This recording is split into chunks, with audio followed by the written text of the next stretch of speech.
Épale, Venezuela, muy buenas tardes, queridos amigos, queridas amigas, bienvenidos como siempre en Buena Hora. Su servidor Mario Villegas, listo para compartir con ustedes hasta las 3 de la tarde de este día, miércoles 14 de enero. Nuestro programa, una presentación de Agrepa, el mejor asfalto que se produce en Venezuela. Agrepa, gente seria y asfalto de primera. Y del servicio geriátrico del doctor Argenis Portillo. Consulta previa cita por el teléfono 0414-309-0806, 0414-309-0806. Estoy contento, no puedo ocultar el regocijo, por supuesto, siempre en el marco de esta realidad difícil que estamos afrontando los venezolanos en general, pero no puedo ocultar la satisfacción que significa para mí decir, compartir con nuestra audiencia, mucha gente ya debe estar enterada, que han sido excarcelados varios colegas periodistas por quienes siempre hemos pedido su libertad. Ustedes saben, amigos y amigas, que a lo largo de muchísimo tiempo hemos estado cada día hablando de los presos políticos. Bueno, hoy hay que celebrar que varios colegas periodistas, trabajadores de la prensa que han estado encarcelados injustamente, han sido puestos en libertad. Hay un número importante, eran 22 periodistas que estaban tras las rejas. Hasta el momento en que recibí la última información, ya 15 de ellos habían salido en libertad. Voy a leer los nombres de algunos que muy probablemente ustedes conocen, porque se trata en general de personas, por supuesto, en el ejercicio de su profesión vinculadas a los medios de comunicación. Puedo hablar, por ejemplo, de Roland Carreño, más de un año preso en una segunda prisión, porque ya él había estado varios años preso con anterioridad. También otro que estuvo preso en dos periodos, en dos ocasiones, Carlos Julio Rojas. También fue excarcelado Nigmer Evans, que no es periodista propiamente de profesión, porque él es politólogo, pero dirige un medio de comunicación y ha sido precisamente encarcelado producto de un trabajo de comunicación, de información al público. Debo mencionar varios nombres. Luis López, un colega periodista de larga trayectoria en el ejercicio profesional en el estado Vargas. Lo que pasa es que no quiero buscar la lista de los que han sido puestos en libertad porque no quiero dejar ningún nombre por fuera. Gabriel González estuvo preso desde el 27 de junio. Bueno, ya Carlos Julio Rojas lo mencioné, Luis López, Mario Chávez Cohen, pues Nigmer Evans también lo mencioné ya, Víctor Ugas, Leandro Palmar, y por cierto, un asistente de cámara de este colega periodista Palmar del estado Zulia. Bueno, el asistente de cámara, Belice Cuyán, también había sido detenido y bueno, estuvieron presos más de un año, imagínense ustedes, de manera injusta, porque ninguna de estas personas ha debido estar presa ni un solo día. No se justifica que en Venezuela existan presos políticos, no se justifica que trabajadores de la comunicación, que periodistas, que personas dedicadas al ejercicio de una labor sublime, que es la de informar, la de comunicar, la de orientar, en el ejercicio, por cierto, de unas libertades que están establecidas en la Constitución, no se justifica que estas personas, bueno, sean perseguidas, sean agredidas, sean víctimas de detenciones arbitrarias, injustas, y que yo calificaría incluso como de secuestro, porque varios de estos colegas periodistas que he estado mencionando estuvieron semanas sin que sus familiares, sus amigos supieran de su paradero. Eso es un secuestro, eso no tiene otro nombre que un secuestro, así como se dice que el presidente Maduro fue secuestrado. Bueno, estos periodistas los secuestró Maduro y los secuestraron quienes hoy están en el ejercicio del poder. Porque tal cosa es lo que ha estado ocurriendo a lo largo de todos estos tiempos últimos en nuestro país. A los periodistas y a los dirigentes políticos, a simplemente personas que en ejercicio de un derecho ciudadano salieron a protestar el 29 y el 30 de julio y muchos otros que fueron puestos tras las rejas después, lo que estaban era ejerciendo simplemente derechos establecidos en la Constitución. De modo que ninguna de estas personas ha tenido que estar presa y, por cierto, ninguna de ellas ha tenido derecho a la defensa que sí lo tiene Nicolás Maduro en los Estados Unidos. Porque recuérdense, amigos y amigas, ninguna de estas personas ha tenido el derecho de nombrar un abogado privado, un abogado de su confianza, tal como lo garantiza la letra de nuestra Constitución y las leyes. No ha habido derecho a la defensa. No hay manera de que aquí en Venezuela este tipo de garantías que están establecidas en la Constitución se hayan podido cumplir libremente. Bueno, también fue puesta en libertad Gianni González y Nacari Mena Ramos. Escarcelado también Julio Balsa, hijo de mi queridísimo colega Julio Balsa Altuve. Bueno, ya Roland Carreño lo mencioné.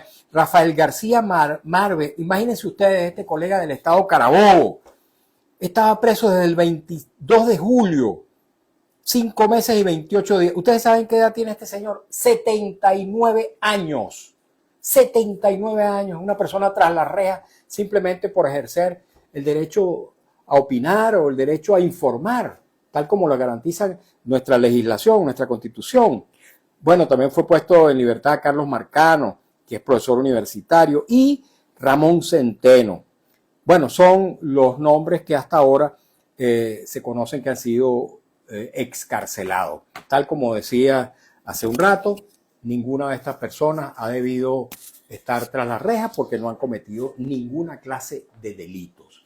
Se trata de trabajadores de la prensa, de trabajadores de la comunicación que han estado simplemente cumpliendo con una garantía, con un derecho establecido firmemente en la letra de nuestra Constitución. Tengo que decir que así como estas personas han sido excarceladas y así como en días recientes fueron excarcelados Enrique Márquez, Piaggio Pilieri y algunos otros dirigentes políticos, no debe quedar una sola persona encarcelada por razones políticas, por razones del ejercicio de la profesión de la comunicación o simplemente por razones de conciencia. Y ahora sí, queridos amigos, queridas amigas, luego de esta introducción, que me disculpan por lo extendida y también por la emoción que puse en la transmisión de estas opiniones, que además vengo dando cotidianamente porque no ha habido un solo día en el que en nuestro programa no se haya hablado y exigido la libertad de los presos políticos.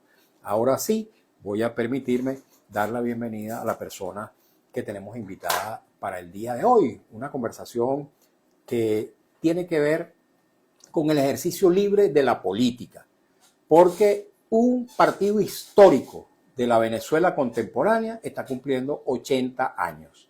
Estamos hablando del Partido Social Cristiano Copey, que ha tenido también sus altibajos en el ejercicio del poder y en el ejercicio de su accionar histórico y que ha sufrido también divisiones. Hoy precisamente este partido se encuentra, digamos, dividido.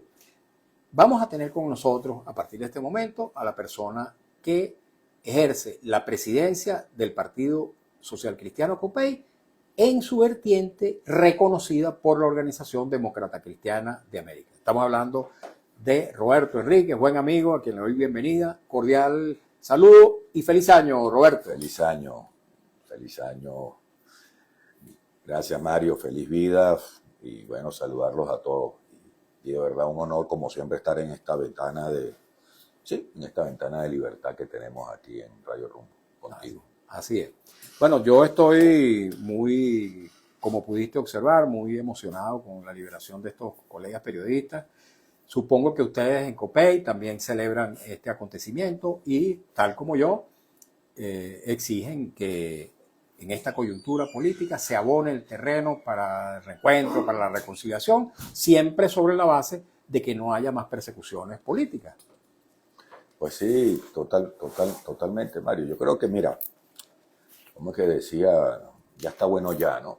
Ya está bueno ya de seguir creyendo que privándole la libertad a un adversario político,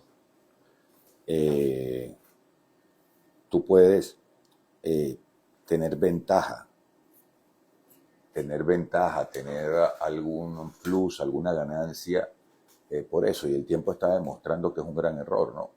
Que la represión, el encarcelamiento además de aislar a quien tiene el poder internamente en el país, aunque a veces no se dan cuenta, termina exponiéndolos a una situación de condena internacional muy fuerte, ¿no?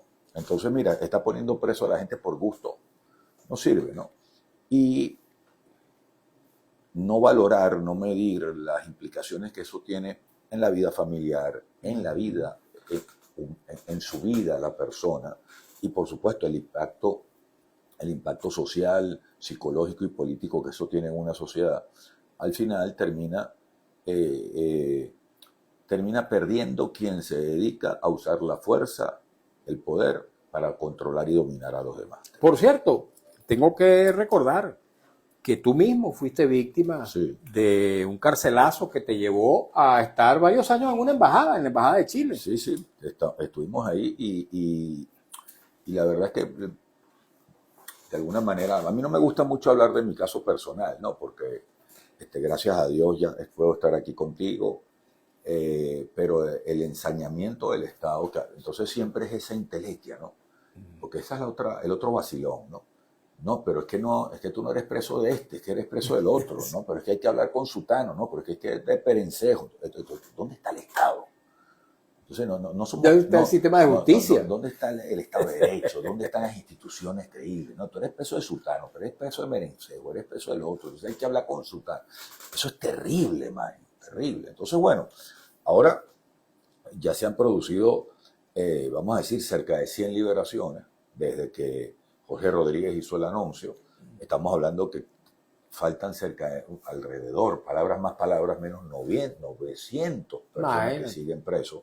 Por supuesto que como cada preso hay que celebrarlo, pero tú me vas a perdonar, pero de a poquito, porque hay que estar pendiente de los demás. Por supuesto. ¿No? Entonces, por supuesto que las familias, todos, a gozarse dentro de ese sufrimiento, pero esa felicidad de reencontrarse con sus presos, pero no olvidemos que quedan cerca de 900 personas que están presas. Así es. Y cada caso de eso, por cierto, hay que siempre ponerlo sobre el tapete, porque se van olvidando. Se van olvidando y olvidando. Pero aquí en este espacio, Roberto, aquí hablamos todos los días de los presos políticos. Todos los días. No hay un día que no lo mencionemos. Y Mario, y un montón de gente que uno no sabe. Sí. Gente que uno no conoce. Sí.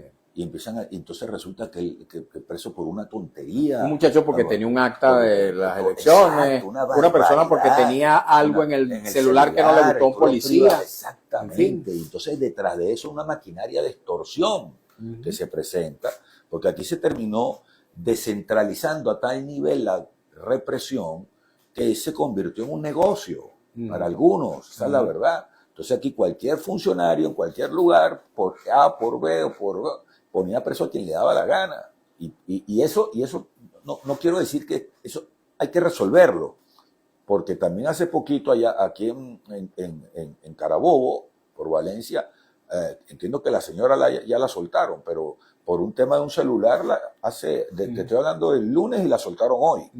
Pero entonces, mira, la primera etapa para la reconciliación del país pasa por la libertad de los presos políticos.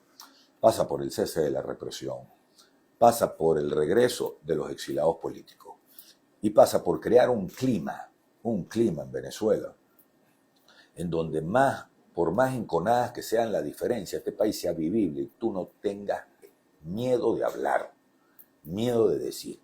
La Constitución, las leyes tienen todas aquellas cosas que revisten delitos, no tienes que estar inventando delitos nuevos para generar miedo. Entonces, por supuesto que yo aquí no puedo pararme a hacerle apologías a determinados temas, pero eso es en cualquier gobierno, ante cualquier momento, porque con responsabilidad. Lo que no me puedes inventar es el delito de opinión, es el delito a profesar ideas políticas, es el delito a hablar mal del gobierno. Ahora resulta que no se puede hablar mal del gobierno aquí. Bueno, entonces mira, esto que está pasando en este momento, ojalá, primero, cierre completo, es decir, se liberen a todos los presos. Y que oye, que por cierto, que no queden bajo giratoria. Y que no queden bajo medidas cautelares que restringen su libertad plena. Gracias por decirlo. Y que además son presos que salen chucutos. Así es. Son libertades chucutas, ¿no? Así es. Y más aún porque cuando tú a un dirigente le quitas el derecho a hablar, a opinar, el derecho a organizar, a hacer una reunión, el derecho... Bueno, lo sigues teniendo preso. Así ¿vale? es. Entonces, Así es. entonces, pero mira, como aquí el gran reto es que esta etapa cierre en democracia, Ujú, en una democracia plena para todos, ujú, incluyendo a todos, y no lo ujú. digo de la boca para afuera, lo digo con plena convicción. Además, tengo años diciéndolo, y eso decirlo ha tenido unos costos para mí también decirlo, para quienes profesamos eso, porque quienes hemos defendido la tesis del diálogo, de los acuerdos, de las negociaciones, tengo que confesarte que pelamos, que no lo logramos. Esa es la verdad. Pero ahora, con todo lo que ha pasado en el país, ojalá, Mario, entren todos los factores que siempre han estado en contra de buscarle soluciones pacíficas, políticas al tema venezolano, entremos en el mismo canal todos, para que este proceso tan delicado que está atravesando el país, este llamado temporalidad, interinato, como la quieras llamar, lo cierto del caso es que si queremos resolver hay que entenderse. Para entenderse, sin duda, nosotros la primera fase, digamos, para llegar hasta allí es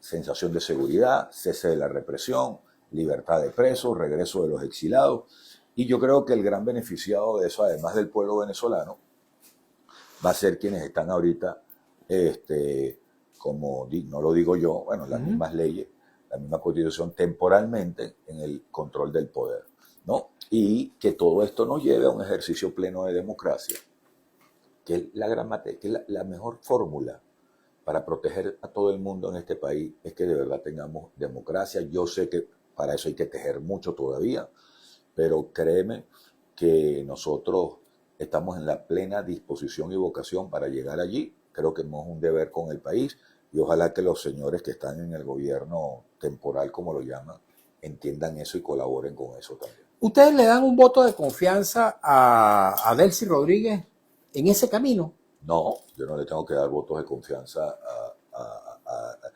a Delcy Rodríguez. Lo que sí le tengo que es hacer una exigencia como venezolano, ya no ni siquiera como dirigente político, ni siquiera como venezolano, de que entiendan que ya está bueno de seguir atrincherándose, de seguir desconociendo que hay gente que pensamos distinto a ellos, que merecemos respeto, como también ellos merecen, el proyecto chavista merece respeto, pero yo no le tengo que dar ningún voto de confianza porque creo que ella es corresponsable de la situación a la que ha llegado el país. En el caso de los acontecimientos del 3 de enero, ¿cómo vieron ustedes desde COPEI? Y por cierto, tú eres además secretario ejecutivo de la Plataforma Unitaria Democrática. ¿Cómo vieron ustedes esos acontecimientos?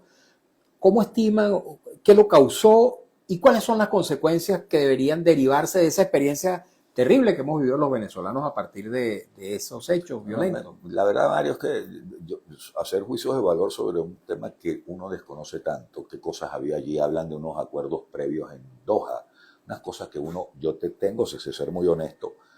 Hay gente que piensa que uno por ser dirigente, por estar en la plataforma, maneja información privilegiada y tal, falso. No es verdad. No, chico, allí yo creo que como todos nos enteramos de lo que pasó ese día.